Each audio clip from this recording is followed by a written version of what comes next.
All right. Hello, everyone. Welcome to the Digital Academy, updating your strategic, tactical, and audit plan for 2023. Um, you know, the digital world is always changing. There's always things that are happening. And this year is no different. In fact, this year may well be one of the more challenging as well as the more interesting um, years that we've been through in the digital and social media space, going back to when the internet really first became public and first became happening. I'd like to welcome everybody to this particular session. We've got a lot of things that we want to be covering today because there's so many different changes going on, so many different things that we want to make sure that you're aware of and to sort of have some discussion on if that's where you want to go with things. So if you do have any questions as we're working our way along through the live stream today, please just simply type them into the chat. I will see them as they come through on the chat, and we'll engage with you and provide comments or answer your questions if it's appropriate while we're working our way through the session. So once again, welcome to the session today. For those of you that don't know me, my name is Lyle Wetch. I am an associate professor of marketing at Memorial University in St. John's, Newfoundland, as well as the designer and facilitator of the Digital Academy, what was previously the Digital and Social Media Program. And I've been involved in the digital and social media space going back to 1998. So there's been a lot of changes and a lot of evolution that has taken place. And, it's one of the things about being in the digital space is we've got to be prepared to be making adjustments, to be making changes, and to be adapting on the fly. And that's one of the reasons why separating your strategic planning from your tactical plan and your audit plan is so critical for what organizations do. We've got to make sure that our tactical plan is dynamic and constantly changing to meet the needs of what's going on within the digital space. And so what we're going to be doing in our presentation today in our live stream is to really have a little bit of a discussion and break it down into those three steps, into some of the things that are happening that may require you to go back and rethink your strategic plan that you've got, to think about your audiences a little bit more.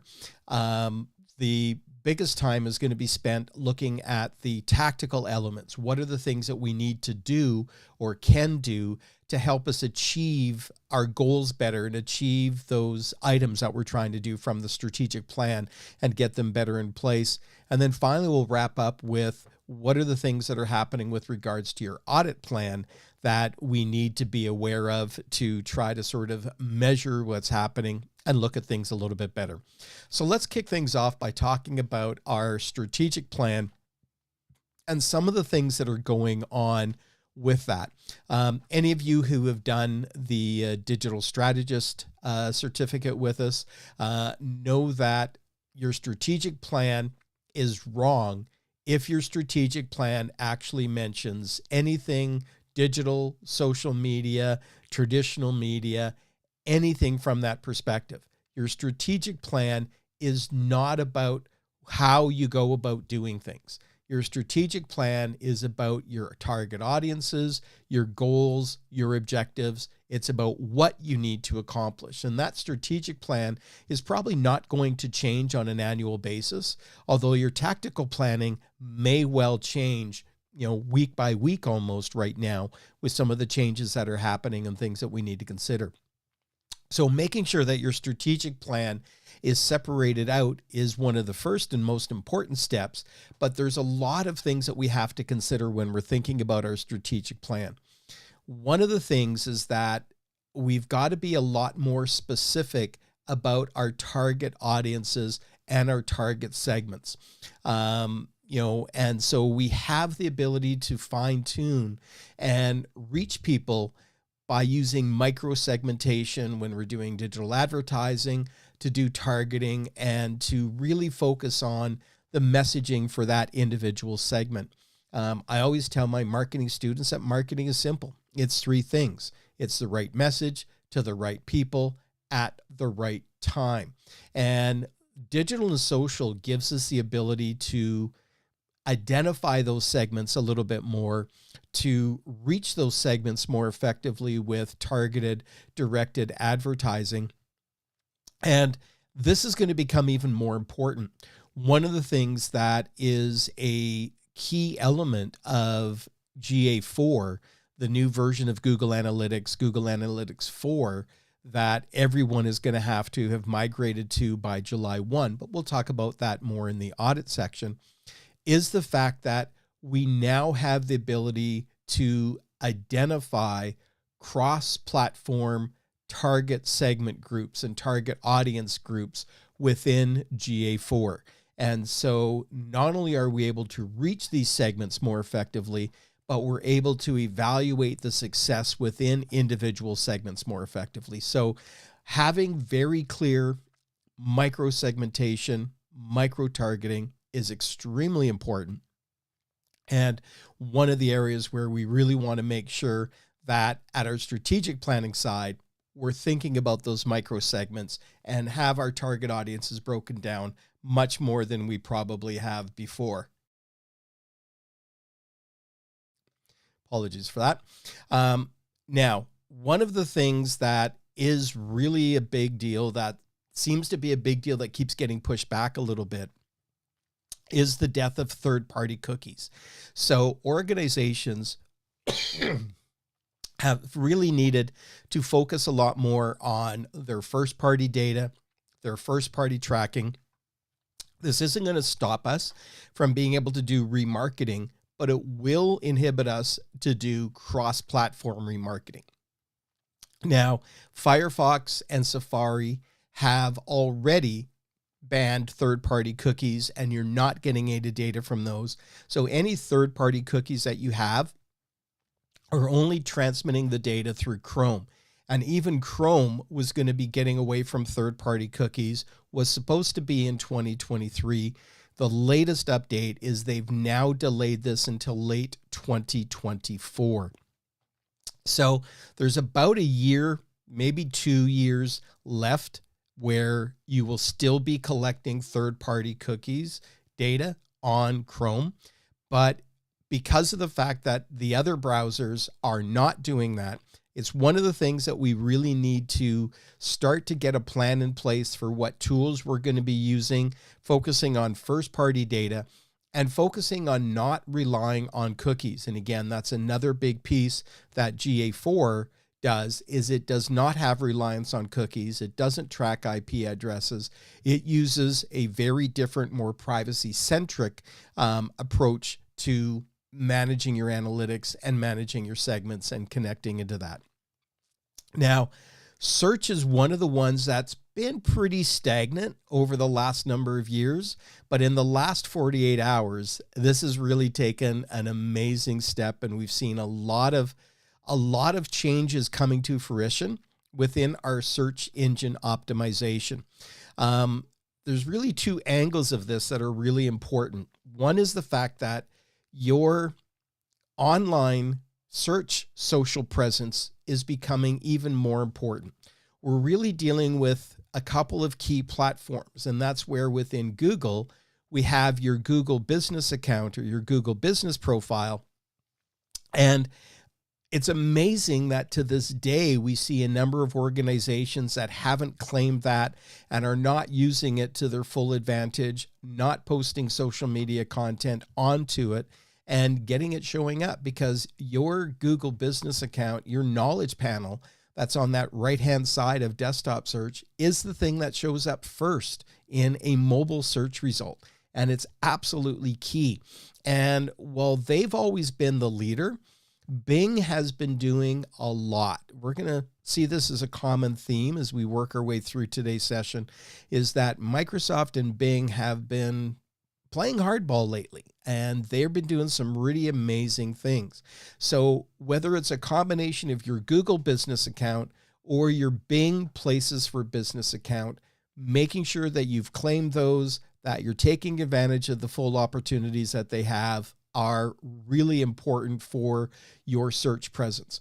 In a lot of organizations that we work with, we see that within organic search, when people physically type in the name of the organization into search, about half the time they're clicking on the Google Business Account link to visit your website, not clicking on those organic search results. So, really sort of showing the importance of your presence and what you've got there.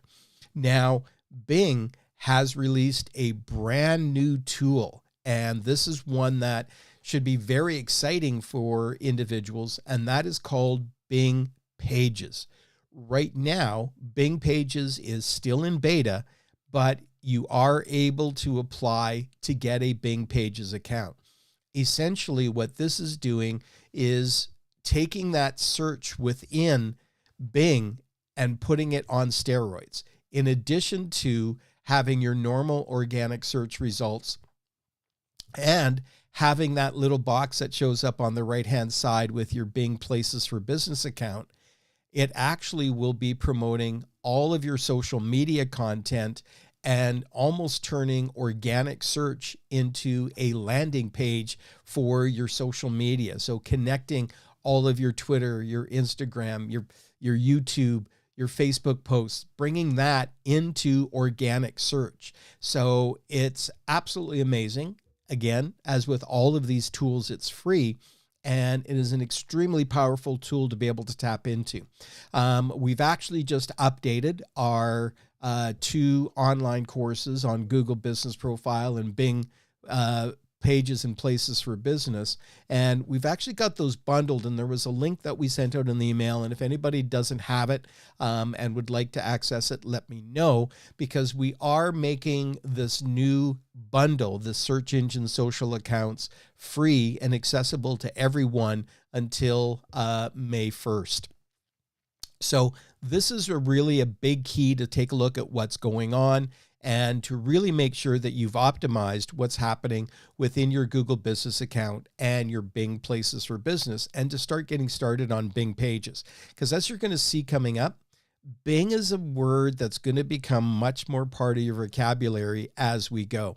And this is where, when we talk about artificial intelligence, everything is about machine learning right now. Everything is about AI. And this is going to be probably the year of AI, if we will, within the digital and social media space. From a search perspective, this is becoming a key element. OpenAI, the developers of ChatGPT, which you'd have to have been hiding under a social media rock not to have seen some of the things that are going on in the disruption that ChatGPT is handling. The AI being able to pass MBA course exams and essays at MIT, being able to pass the law school bar exam, being able to pass med school exams. The amount of information and knowledge that is available through this is huge. And OpenAI is really one of the big leaders in this space. Everybody's moving down this direction. But Microsoft has made a $10 billion investment, that's billion with a B, into OpenAI, and really trying to come out as the leader in this space. And this is going to be impacting everything that we do in the digital and social media space. And one of the big ones is in AI-powered search. Bing has recently launched their new version of Bing that uses AI in search, where you simply ask in real time, and rather than giving you a whole bunch of links, it gives you the answers. And just to show you how important this element is, yesterday, Google launched their version of AI-powered search, except for the fact that in their demo, it didn't work. And Google ended up losing, I think at last count, it's up to $120 billion in their market cap because of that presentation and the fact that Bing is really showing that they're the leader in this AI space. And a lot of discussions are on about this could be a potential aspect for Bing to start replacing the huge market share that Chrome has had in search results. And so this is why I'm saying we got to start thinking about what Bing does and how it comes into play and the role that it's going to have. So this is going to be a complete game changer in search engine optimization, how we manage our content, how we manage our pages, and where we go within this context. So search is a huge part where AI is coming to play. And one of the ones that's, going to be a godsend if you're a social media person, and maybe a bit challenging if you're a graphic designer person, is the amount of development that we're seeing in the AI, what's referred to as generative AI, where we simply tell them what we want a picture of and it creates it. So in this case, they simply told Adobe that they wanted an underwater city and it shows it. If you have an image and you want to move something from one place in the image to another, so instead of having something on the bookshelf, you want it to be under the table, rather than having to go through a whole lot of image editing, you simply say, move that from the bookshelf to under the table, and it automatically edits that. We're seeing these emergence of automatic editing within videos, being able to simply tell the generative AI program what you want to do. It's creating social media posts. It's creating stories. It's developing content. It's really becoming a bit of a game changer. Everybody is coming out now with different generative AI platforms. Adobe has been working on it. And one of the things that Adobe is working on very closely with bringing generative AI into all of their tools like Photoshop and Premiere Pro, and all of the aspects that they have, is thinking about the ethical side and how do we identify images and videos as those that have been created through generative AI. How do we provide some sort of recognition that this was a AI created content? And there's a lot of ethics and a lot of credibility that we're looking at and we're seeing within the space right now with where this is coming. But the one thing that we know for certain is it is going to change the way that we create content, the way that we create posts, how we develop content, and who is actually responsible with creating the content. But more importantly, from my perspective, the speed at which we're going to be able to create that content and deploy it is going to be insane. So those are things that we've got to start considering in our tactical plan as far as what we're trying to achieve, what our goals and objectives are. But let's drill in now and take a look at some of the tactical decisions and some of the tactical things that we need to be doing. As far as the most used social media platforms, Facebook is still number one. They're still continuing to grow somehow. YouTube has been growing much more rapidly than any of them that are out there in the latest bit. And we'll see that it's becoming more and more important in having a strong YouTube channel. WhatsApp and Instagram are neck and neck, followed by WeChat, and then TikTok in there, and then Facebook Messenger, and then we start to work our way through the others. In fact, when we look at Gen Z, we look at those individuals between the ages of 13 to 25, the number one social platform that they use to follow is YouTube. So YouTube is still number one, Instagram number two, followed by TikTok, Snapchat, and then it fades into Facebook, and then Twitter is popping up in there a little bit as we go. Now, Twitter is one of those first platforms that we've really got to sort of take a look at and say, what the hell do we do with this?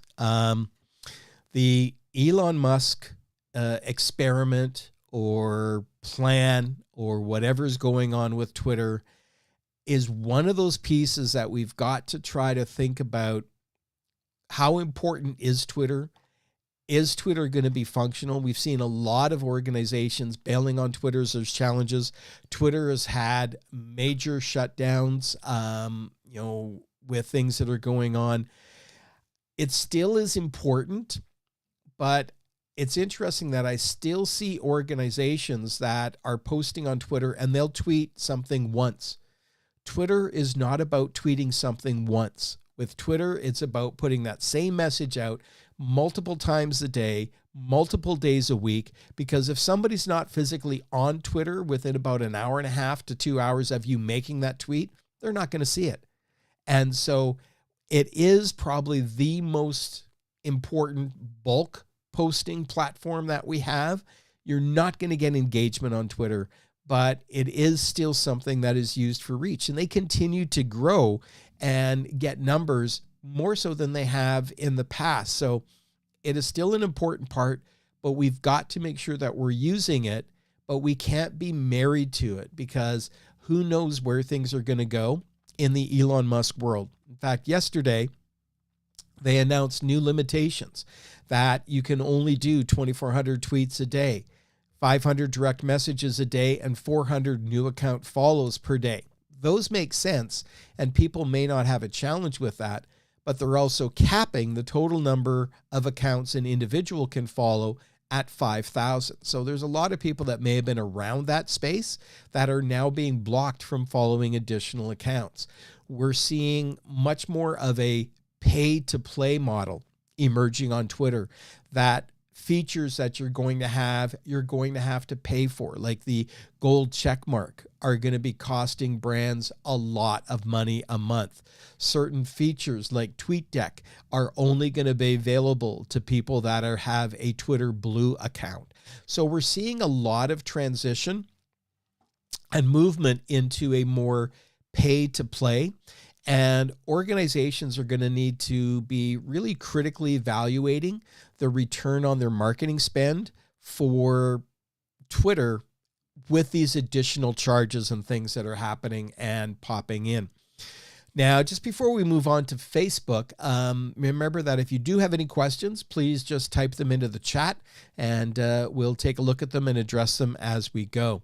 So Facebook is a real interesting monster. It's one of those ones that was sort of like Facebook platform itself has started to decline and started to die a little bit. But, you know, as the famous says, is reports of its death have been highly exaggerated. The latest numbers, when we take a look at Facebook's daily active users and the total number of internet users globally, almost 40% of internet users are logging into Facebook every day. Every day. So Facebook is definitely not dead yet. It is declining. It is losing its importance, but it still has to be a critical part because its death is not going to be overnight.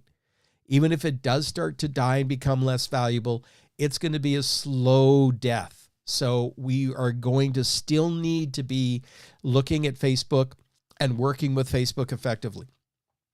We still see a ton of organizations on Facebook just using their Facebook page and posting on their Facebook page and getting almost no reach and getting almost no engagement, because posting on a Facebook page means that probably on average less than 1/2 of 1% of your fans are ever going to see your content. Organizations really need to start using Facebook groups more effectively if they want to get eyeballs on their messaging and look at the engagement. But more importantly, when we go outside of Facebook and take a look at the combined meta properties, whether it's WhatsApp, Messenger, Instagram, or Facebook, and we look at the monthly active people on these platforms, almost half of the world's population is on a meta property at least once a month. You know, so it may not be Facebook, but it's part of those that are within the meta group. And so this is where, as we move into more virtual, and regardless of what Meta does, which is with its VR space and where it moves from there, when you've got half the population, the total population of the planet, which is about 8 billion people right now, and 3.74 billion of them are on a meta property, that's the 500-pound gorilla in the room that you can't ignore. We've got to make sure that we're still incorporating it, we're thinking about it, and we're bringing it into play. Now, Facebook has always had the rules, and we've seen a lot of things happening, that you have to have no secret identity. One person, one profile. No fake Facebook profile for managing your business. And this has resulted in a lot of organizations having their accounts removed because they've been violating this. And this has stepped up the game. To put it in perspective, in 2019, Facebook removed 2.2 billion accounts in the entire year. In 2022, just in the first quarter, they removed 1.6 billion accounts, almost the same number that they did in the entire year of 2019. And so we're seeing a lot more verification being required for managers and administrators of Facebook pages, particularly large Facebook pages, where you need to provide Facebook with your government-issued ID so they can prove your picture, prove your name, prove who you are, that you're not a fake account. And a lot of this has come from the fake news that's being deployed on social media and really popped into play. But here we go. Facebook may be having a bit of a change of heart on this. Right now, Facebook is testing a way that you as an individual could have up to 5 profiles on your account. So this is not showing somebody a different person. It's not showing somebody a different account that's not you, but rather giving you the ability to segment your identity, if you will, to split yourself into multiple personas, not to be confused with multiple personalities. So you might have a family profile where you're connected to your family member. You've got different information that is available to them. You've got different images that you share with them. You might have the cook you, where you share all your cooking stuff, your cooking videos.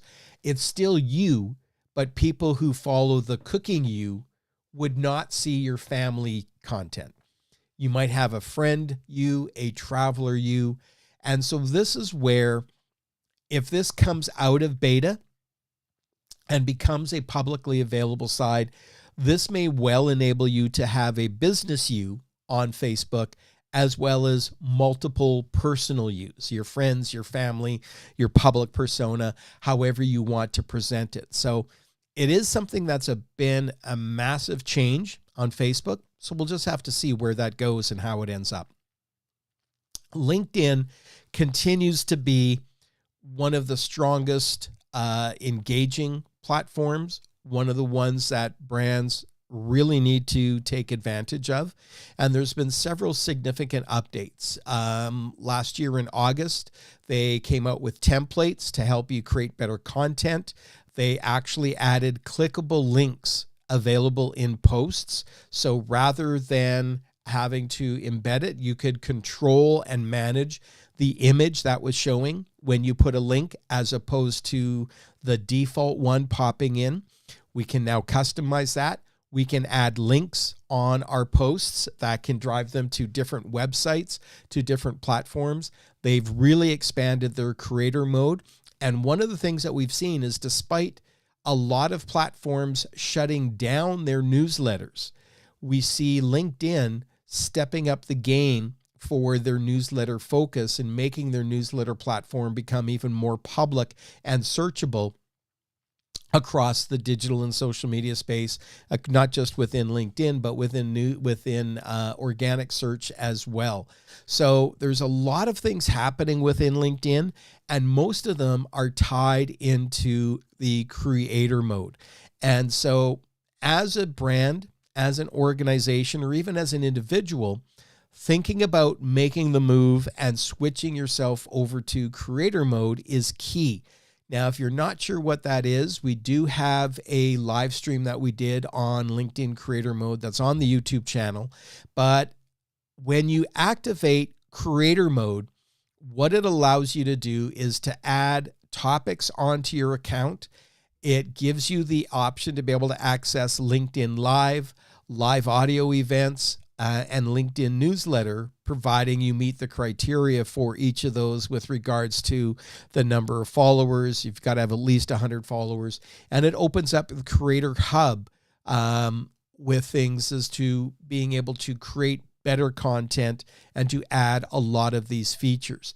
As more and more individuals are migrating onto LinkedIn, because it is still the most trusted social media platform, managing the content that you're creating and creating effective content really becomes key.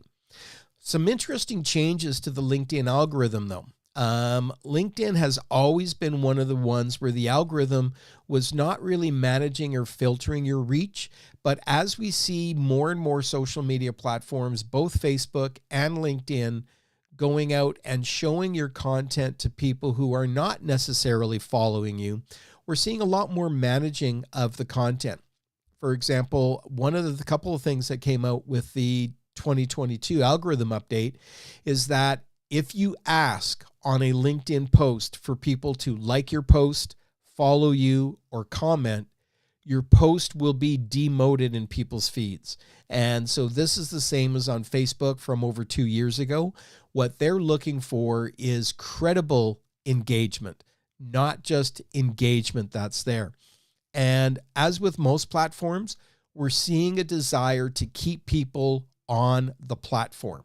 So rather than posting on LinkedIn and connecting to a video that you've got on YouTube, that video should be uploaded onto LinkedIn, because posts on LinkedIn that don't have outbound links, that keep people within the LinkedIn platform, within the newsletter, within the content, are getting about 6 times the reach that any posts do that have external links. So just like with Facebook and everybody else, we've got to focus a lot more on keeping our content natively on the platforms that are there. Now, as we talked about back at the beginning of the session, YouTube is really going through some amazing gains where things are sort of cranking up and getting extremely popular, and gaining on Facebook, and probably down the road as Facebook starts to decline even further, maybe this year, maybe early in 2024, I would anticipate that YouTube is going to be the #1 social media platform with regards to monthly active users. And so making sure that your YouTube channel is optimized is really a key place. And interestingly, YouTube is actually the most preferred podcasting platform. So we're seeing podcasts having both audio and video components. We're seeing YouTube adapting its type of content, and it is actually the #1 preferred podcast platform by 33% of the people, followed by Spotify and Apple. So YouTube is not just about YouTube anymore. YouTube is really growing in where it goes. Shorts have been huge on YouTube, and as they compete against this growing TikTokization, if you will, of video content, where we're seeing Instagram and Reels, Facebook Reels, TikTok, YouTube Shorts, we're seeing a lot more drive between short content creation that is moving in that perspective. Now, TikTok has gained, there are almost 1.2 billion monthly active users now, have really cranked up in the space. But it's one of those ones that we have to realize may have some challenges from a long-term deployment side. There's a lot of amazing advertising opportunities on TikTok. There's a lot of amazing brand opportunities on TikTok. It's a hugely popular platform in certain age demographics. However, because of the challenges with the Chinese ownership of ByteDance and the way all that comes into play, there's a lot of discussions going on and a lot of laws being passed where TikTok is being banned in university campuses TikTok is being banned from being installed on government computers across North America. And, where this long term is going to be, I don't know. The use is still there.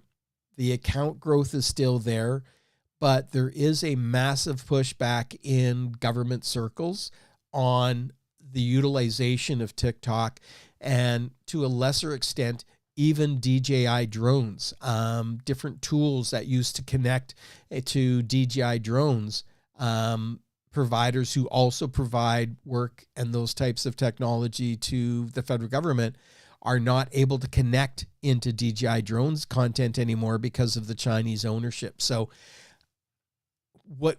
it's bad when politics comes into play, but it's one of those things that, has important as TikTok is right now for brands as a targeted advertising platform, as a great way for brand building, we have to realize that it may not last forever if some of the political implications grow and get more discussing. Now, social shopping is a huge piece that is growing. We're seeing live shopping going on. We're seeing a lot of interactive elements within live streaming. We're seeing AI and 360 virtual immersion occurring within social shopping. And interestingly, there's been a lot of advancements that Shopify has made lately. And on a market share perspective, Shopify is really starting to be the one to beat. And they're starting to become a lot more of the number one social platform out there. And we're seeing more and more integration from social media channels into Shopify. So that's just one of the things to consider when we're thinking about the social shopping side. Now, is a general overview. We've already talked about some of the key things that drive with regards to the content that you do, but video and audio continue to be key. Live stream is so important, whether we're talking about live audio with Twitter Spaces. And in fact, there's been a lot of discussion in the last week that if in a tweet you link to a Twitter Space, it gets through the algorithm and gets seen. I've seen some estimates that 20 times the reach that a tweet that doesn't connect to a Twitter Space has. And so we're seeing a lot more utilization of live stream audio, live audio being capable within LinkedIn, live video coming into play. So making sure that we've got the right tools, the right technology to have good audio and good video is becoming increasingly important for brands and organizations to make sure that their content is well and truly optimized and getting out there. Now, a couple of other interesting things that are happening in the communication side. We've discussed that, cross-platform is key. And there's been a lot of discussion about this between Instagram and Facebook, and we're now seeing the formal announcements that is coming out of beta that people will be able to communicate to you, sending you a message from Instagram, and you'll receive it within Messenger and vice versa. So organizations that have a Facebook page that don't have their Messenger contact details on their website are missing out on huge opportunities. Building a chatbot and incorporating that as AI becomes even more important in that, it's really becoming a key part of what we need to do and think about. And where things are really changing is WhatsApp. WhatsApp has two key elements. You can have your WhatsApp personal account, but they also have a WhatsApp business account, and they have two different levels of that. One that simply connects to a phone number, just like WhatsApp personal, but gives you the business templates, gives you advanced analytics, gives you additional details that you can provide. But then they also have the business API, and WhatsApp Business is even connecting into CRM systems. And so when we take a look at what's happening within various CRM platforms that we have, WhatsApp is becoming an integral part of where we go within social CRM. So organizations need to think about what they're doing with Messenger and think about when is the time to have a WhatsApp business account. Because when we think about these, sorry, I don't know why my slide advance is going crazy right now. But when we think about WhatsApp and think about those pieces that are going on,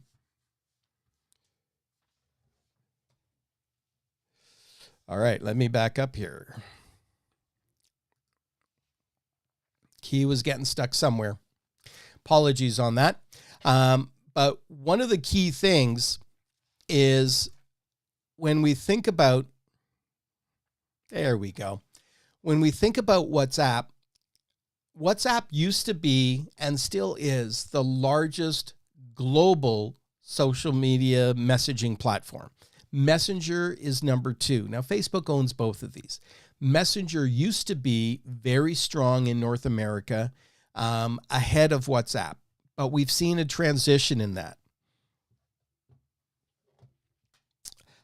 So what we've seen going on right now is the transformation.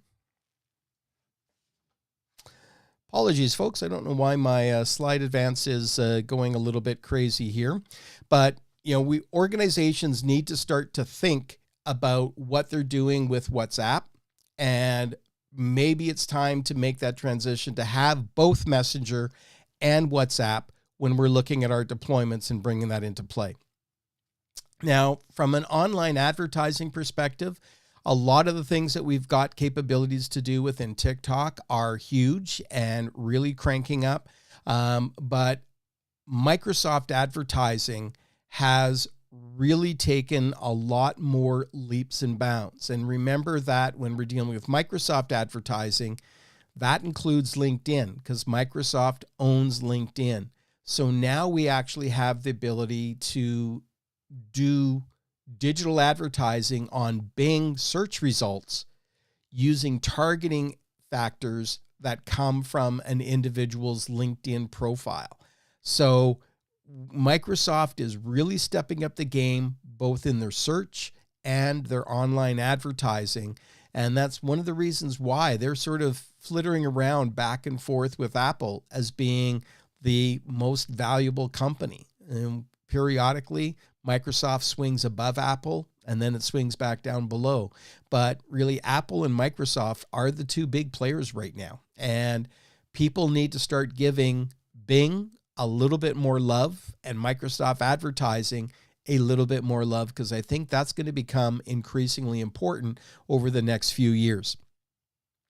Now, we're still seeing a lot of discussion about Meta and where the metaverse is going. There's going to be a lot of turmoil in the space over the next few years. There's no doubt about that. But, we've seen Meta buy a metaverse and then make an announcement this week that they're shutting the one that they bought down. It's going to be really interesting to see where things play out. Meta in Horizon Worlds is launching private worlds as well, where you can have smaller groups into discussion. And the thing to remember is it's not just about VR or virtual reality.